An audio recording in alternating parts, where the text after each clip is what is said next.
handicap et fonction publique, les grands témoins d'Occitanie. La série podcast du FIPHFP en Occitanie.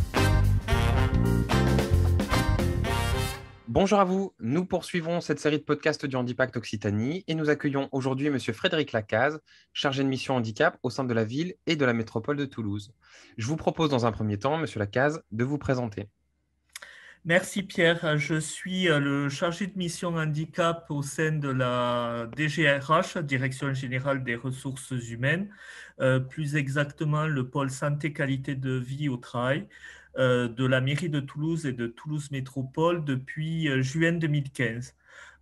J'ai commencé ma carrière dans la fonction publique en 2001 en tant qu'agent d'entretien sur la voie publique et j'ai évolué petit à petit. Ok. Alors, vous êtes référent en handicap depuis maintenant plusieurs années. Est-ce que vous pouvez nous présenter en quelques mots votre collectivité, vos collectivités? Donc, la mairie de Toulouse et Toulouse Métropole, c'est à peu près 13 000 agents, dont plus de 650 agents en situation de handicap. Ces deux collectivités et établissements publics comptent plus de 200 métiers, aussi variés que Ripper, ATSEM, archiviste ou musicien à l'Orchestre national du Capitole. La mairie de Toulouse et Toulouse Métropole sont conventionnés avec le FIP depuis 2011.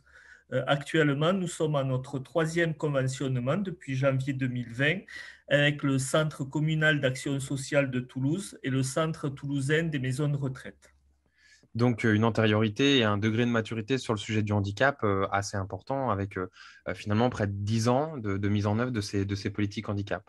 Et vous-même, vous occupez ce poste de référent handicap depuis plusieurs années. Est-ce que vous avez le sentiment que le poste de référent handicap a beaucoup évolué? Et si oui, en quoi? Comme je vous le disais précédemment, j'occupe ce poste depuis juin 2015. J'ai donc pu me rendre compte de son évolution. Ce poste devient, de par l'évolution du cadre réglementaire, un réel métier, afin d'accompagner au mieux les personnes en situation de handicap. Il est donc primordial que les référents handicap puissent être professionnalisés, ce qui est fait avec le Handipact. Le référent handicap est un véritable chef d'orchestre et au-delà de l'accompagnement des agents, il met en place plusieurs actions, que ce soit en matière de sensibilisation, de communication ou de formation. Il connaît le cadre réglementaire et son évolution. De plus, la loi sur la transformation de la fonction publique de juin du 6 août 2019 va plus loin et prévoit la création d'un référent handicap dans toutes les administrations chargé d'accompagner les agents tout au long de leur carrière et de coordonner les actions menées en leur faveur par leur employeur. Ouais, donc on voit qu'il y a un mouvement un peu global, effectivement, où les choses, d'une part, le contexte réglementaire a tendance à se complexifier. Il y a aussi des choses qui s'ouvrent. Et donc, le métier de référent handicap devient un métier en tant que tel, alors que c'était jusque-là plutôt une fonction que mettaient en place les employeurs publics. Et pour accompagner ces différentes évolutions, on a plusieurs formations qui se mettent en place pour permettre justement aux référents handicap de se professionnaliser. Vous-même, je crois, vous avez pu suivre le DU de référent handicap proposé par l'Université de Créteil. Est-ce que vous pouvez nous en dire plus? Oui, et je l'ai suivi et je l'ai même obtenu puisque Félicitations à voilà, vous. j'ai eu les résultats dernièrement. C'est un diplôme universitaire niveau Bac+5 de référent handicap à l'Université de Créteil qui a eu cette année un taux de réussite de 82%. Okay. Même si j'ai appris, comme on dit, sur le tas, j'avais besoin du ciment de la connaissance afin de sceller les briques de la pratique quotidienne du métier, afin d'asseoir ma légitimité sur ce poste. Ce DU de référent handicap, secteur privé, public et associatif, est composé de 4 blocs de compétences. Un sur l'élaboration du diagnostic d'une situation de handicap dans son environnement, un autre pour la mise en place d'une politique handicap au sein d'une organisation, puis un sur l'accompagnement de la personne en situation de handicap dans son parcours professionnel ou de formation, et enfin un sur la mobilisation des ressources des acteurs internes et d'un réseau de partenaires dans le champ du handicap. Ces 4 blocs de compétences aident et accompagnent le référent handicap pour mettre en place toutes les actions. Et ce parcours universitaire permet d'élever le regard, de se professionnaliser et également de confronter ces pratiques avec les autres étudiants ou formateurs. Je profite de l'occasion qui m'est donnée pour remercier Karine Gros et Didier Tourneroche, les directeurs des études qui nous ont accompagnés, ainsi que l'ensemble des formateurs. Et je souhaite aussi avoir une pensée pour les collègues étudiants dont j'ai eu l'honneur d'être le délégué. Je conseille donc cette formation aux référents handicap qui souhaiteraient se professionnaliser et également qui souhaitent sortir la tête du guidon pour élever leur regard et réinterroger leurs pratiques. Et puis, quatre blocs de formation qui sont très complémentaires finalement, puisqu'on articule à la fois l'approche un peu collective qui est nécessaire dans la vie de la mise en œuvre d'une politique handicap, et puis l'approche individuelle, puisque le métier de référent handicap, c'est à la fois finalement piloter, mettre en œuvre une politique handicap avec ou non une convention avec le FIPHFP, et puis évidemment assurer l'accompagnement individuel des agents. Alors, au fil des années, vous avez dû observer un certain nombre de changements, s'agissant notamment des besoins des agents qui rencontrent des problématiques de santé, que ce soit sur les aménagements de poste, sur l'accompagnement humain, etc. Quels sont les changements qui vous ont marqué, que vous avez pu observer?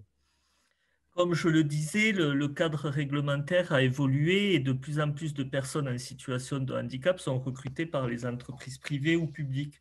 Donc, afin de permettre leur inclusion dans leur collectif de travail, le référent handicap peut mettre en place, en lien bien entendu avec le médecin du travail, prescripteur, un aménagement humain, matériel ou organisationnel. De plus, des nouveaux dispositifs ont également été mis en place par le législateur pour accompagner l'inclusion, comme par exemple les prestations d'appui spécifiques ou l'emploi accompagné.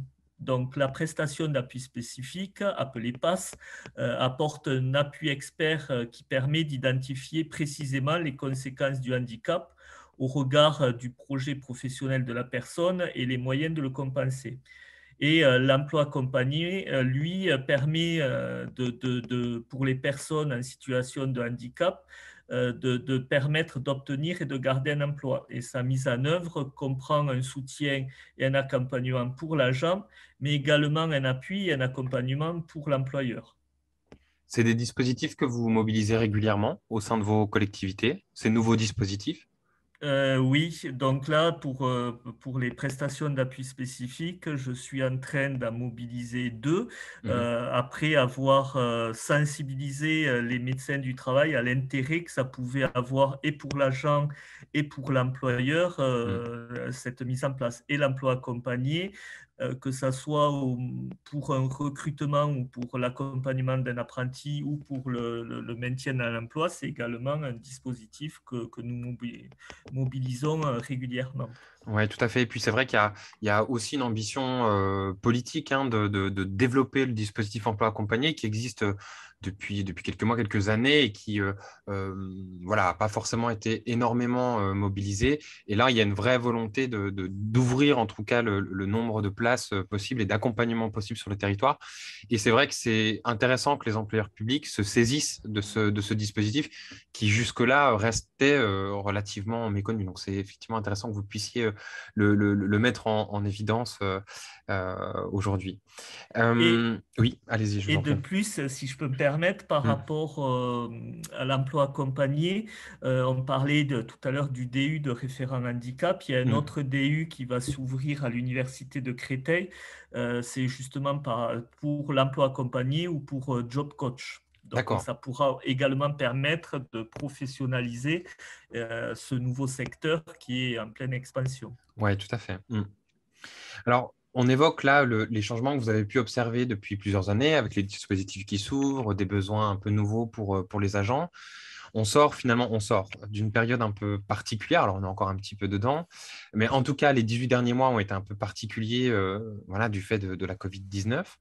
De votre point de vue, quel est l'impact de la crise sanitaire sur l'accompagnement des personnes en situation de handicap?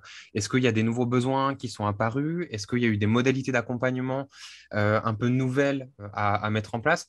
Voilà. Quel regard portez-vous sur l'impact de cette crise sanitaire sur vos agents? Effectivement, comme vous le disiez, les années 2020 et 2021 ont été pour tout le monde particulières et il a fallu s'adapter du jour au lendemain. En ce qui concerne les agents en situation de handicap, il y a eu pour certains une perte de repères, mais nous avons mis en place une information diffusée sur notre intranet afin d'accompagner, d'être à l'écoute si besoin. Nous avons également accompagné les managers afin de ne pas perdre le lien avec certains agents qui étaient chez eux du fait de leur handicap et des conditions sanitaires. Et cette situation particulière liée à la crise sanitaire a permis également de mettre en lumière la déficience auditive parce qu'avec le port du masque, ils n'arrivaient plus à lire sur les lèvres et la mission handicap a acheté des masques inclusifs pour équiper leur collectif de travail afin de faciliter leur inclusion. Et à l'inverse, est-ce que vous avez eu le sentiment que la bascule un peu massive en télétravail a, pour certains agents, pu être vécue positivement? Alors oui, ensuite il a fallu accompagner cette mise en place de télétravail parce qu'il a fallu pour certains agents compenser leur handicap, que ce soit par exemple visuel avec la mise en place de logiciels ZoomText. Et ça a permis, je pense, d'une manière générale de faciliter le télétravail, hein, parce que là ça a été un peu compliqué parce que c'était du jour au lendemain. Ouais, tout à fait. Et c'était un télétravail subi, mais certains agents y ont trouvé leur compte. Ça évite pour certains handicaps le moins de déplacements, mais comme je vous le disais, il faut continuer à maintenir le contact avec ces agents parce que s'il y a pour certains du handicap physique, il ne faudrait pas rajouter un certain handicap psychique ou des RPS. Oui, tout à fait. Et c'est vrai que autant le télétravail peut être vécu très positivement parce que pour certaines problématiques de santé, on peut limiter la fatigabilité, comme vous le disiez, liée au déplacement notamment ou autre, hein. Mais c'est vrai qu'à contrario, l'isolement peut également être mal vécu par certaines personnes, notamment dans le cas où il y a peu d'échanges avec les collègues. Effectivement, tout l'enjeu, c'est de réussir à la fois finalement à maintenir ce lien dont vous parliez à l'instant, et puis de finalement trouver un fonctionnement un peu mixte qui permet à la fois de tirer un petit peu les avantages du télétravail, comme tout à chacun, hein, pas forcément d'ailleurs que pour les personnes en situation de handicap, et puis en même temps, effectivement, un retour en présentiel qui permet justement de retrouver le collectif et de rebénéficier un petit peu de l'informel qui, on le sait, est quand même décisif, très important dans la vie du collectif de travail et notamment de l'équipe dans laquelle est intégrée l'agent en situation de handicap. Avec une autre question que ça pose aussi, finalement, ce retour à l'emploi, qui est celle des nouvelles organisations de travail potentiellement qui se sont mises en place, puisque Covid oblige, on a des organisations de travail qui ont bougé, qui ont été mouvantes, et donc de fait, un aménagement de poste organisationnel, horaire, qui a été mis en place il y a quelques mois, quelques années, potentiellement, il y a des petits réajustements à mettre en place pour s'assurer effectivement qu'on compense bien la problématique de santé de la personne et que cette nouvelle organisation, elle correspond aux besoins de l'agent. Donc, c'est vrai que ça pose un certain nombre de questions et on imagine que vous ne chômez pas sur cette période un peu particulière de retour à l'emploi et en tout cas de fonctionnement un petit peu mixte. En quoi cette crise sanitaire a-t-elle fait évoluer le métier de référent handicap? Et selon vous, qu'est-ce qui en restera dans les mois et les années à venir? Donc, le référent handicap est de nature adaptable et agile, un peu comme un couteau suisse. Donc, comme je le dis souvent, tout seul, on va plus vite, ensemble, on va plus loin. Car pour accompagner une personne en situation de handicap, le référent handicap peut s'appuyer sur de nombreux acteurs. Le médecin du travail, l'infirmier ou infirmière du travail, le ou la psychologue du travail, l'assistante sociale, l'ergonome. La mairie de Toulouse et Toulouse Métropole sont également en train d'expérimenter, en collaboration avec l'université Jean Jaurès, l'accompagnement à la transition professionnelle et l'expérimentation du CORAT, coordonnateur de retour au travail, qui vont aider pour éviter la désinsertion professionnelle et être facilitateur avec tous les acteurs du retour au travail. Peut-être une question un peu plus large, au-delà de la crise sanitaire, de manière un peu générale. Est-ce que vous avez le sentiment que le sujet du handicap, il a progressé dans la fonction publique territoriale ces dernières années? Est-ce que vous avez le sentiment qu'il y a des défis quand même, qui restent à relever? Ben, même si l'obligation des 6% de la fonction publique a été mise en place il y a presque 20 ans, après le secteur privé, le sujet du handicap a énormément progressé dans la fonction publique territoriale, qui est quand même un maillon de proximité par excellence, grâce au portage politique des élus, parce que c'est important que les élus à leur niveau portent ça également, parce qu'au-delà du handicap dans la sphère professionnelle, il y a également l'accessibilité des bâtiments ou l'accueil des usagers. Si le sujet du handicap a progressé, c'est également grâce aux actions mises en place par le FIP, qui accompagne fortement les employeurs publics grâce aux conventions. Mais ensuite, il faut quand même pas relâcher les efforts, car comme le disait si justement Nicolas Boileau, hâtez-vous lentement et sans perdre courage, 20 fois sur le métier, remettez votre ouvrage. Et le défi essentiel pour les années à venir, c'est que le handicap n'en soit plus un et que chaque personne soit considérée pour ses compétences et non par rapport à son handicap. Et c'est démontré qu'au-delà du handicap, il y a des compétences. Et par exemple, à la mairie de Toulouse ou à Toulouse Métropole, nous accueillons chaque année des apprentis en situation de handicap. En 2020, par exemple, c'était 15, ce qui est plus du double de l'objectif qu'on s'était fixé, sur des métiers aussi variés que couturière, ATSEM, menuisier ou secrétaire. Ces apprentis obtiennent d'excellents résultats et après partent ensuite vers d'autres horizons. C'est un premier pas et nous allons maintenant expérimenter un dispositif issu de la loi sur la transformation de la fonction publique pour la titularisation sans concours de ces apprentis.